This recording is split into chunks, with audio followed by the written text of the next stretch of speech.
and because if you see, like, I look out into the ocean, and I say, "Welcome to Fantasy Island, Tattoo," but I did it kind of in an unnatural way. Yeah. More of an announcement. Wait, is this Jared's song? This is Jared Lee, my buddy who visited us in Fiji. Love you, Jared. Incredible artist. Great. So good. Came, visited, got inspired. Wrote the song for us. Yes, an incredible cast. It's always weird seeing your name up on a screen. What is life? What is that life? Crazy? We're in it. Bad Jeff, actor in the bunch. hey, thanks for letting us be in this movie, dude. Oh my God. Well, all right, now we've got the crawl here. Let's just take a second. What did you guys think when you saw the movie? Be honest.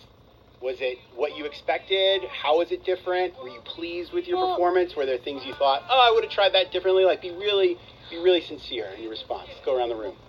Well, I think there's so much of it that, like, I wasn't a part of, so I just had to, like, in my mind, imagine what was going on. Like, of course, we had the table read, and you're like, oh, this is great, this is going to be really fun, but you never know how it's going to tie in. But every story fit in so seamlessly.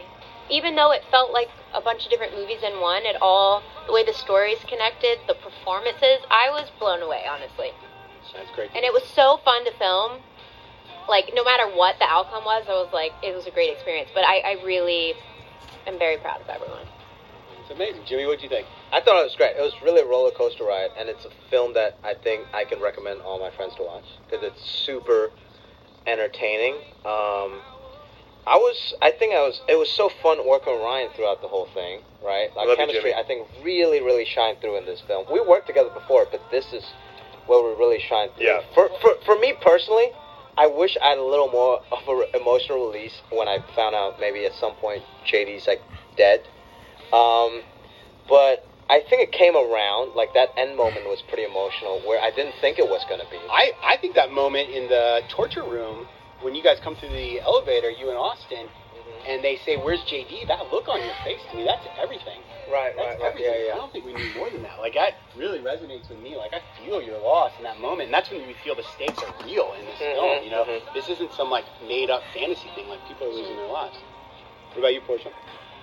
It's funny because when I watched it, it gave me, like, nostalgia for movies, like, that I used to watch when I was growing up and in high school that, were just, it wasn't predictable. Like, I was surprised, even though I knew that it was obviously going to be Melanie. I had forgotten a lot of the moments up until then, because you are kind of taken in one direction where you think it's going this way, and then you're constantly being pivoted through, multiple storylines.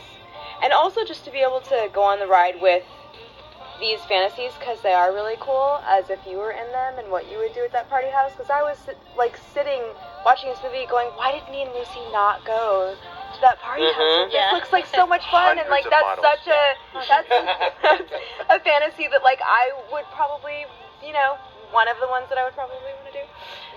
So yeah, I don't know, I also think it was just different to do a horror for me. When we would wake up in the morning and I'd make my coffee in my room, and I would go down, and it was always before sunrise, and we would go and get these little dinghies off of the boat, and we would sort of bust over to the island in small groups, depending on how many people the little dinghy could hold.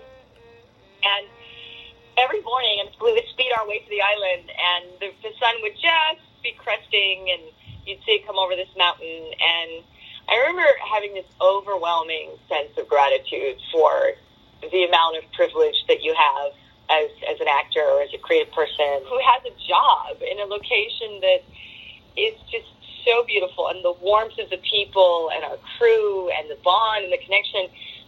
People in life don't get to experience that. I mean, people wake up and they go to work and they're bummed about it, and we don't have that problem. Ryan Hansen here. Lucy, can you not cough during my thing, please? So, thank you again for letting us be a part of it. Just watching everyone's storyline, I feel so proud, and because I'm not on set watching the different storylines, and to see everyone just crush it is, like, the coolest thing ever. And, just made friendships for life. It's pretty incredible to do movies. Sorry to cut you off. Before Jeff Wadlow, everyone pulled it off. Incredible, honestly. Jeff. Yeah. It's a very, very ambitious movie on a very tight budget, and you frickin' pulled it off, man. Thank you, guys. Well, it's due entirely to the people who have been called out here in the crawl. We had an incredible crew. So many people worked really hard on this film, and I'm sure I can speak for all of us when I say how grateful we are to them and how much we appreciate their contributions. And it's why I love filmmaking. It's because it's collaborative art. It's a team sport. Yep. Mm-hmm. Brian, take us out. Well, that's Fantasy Island, everybody.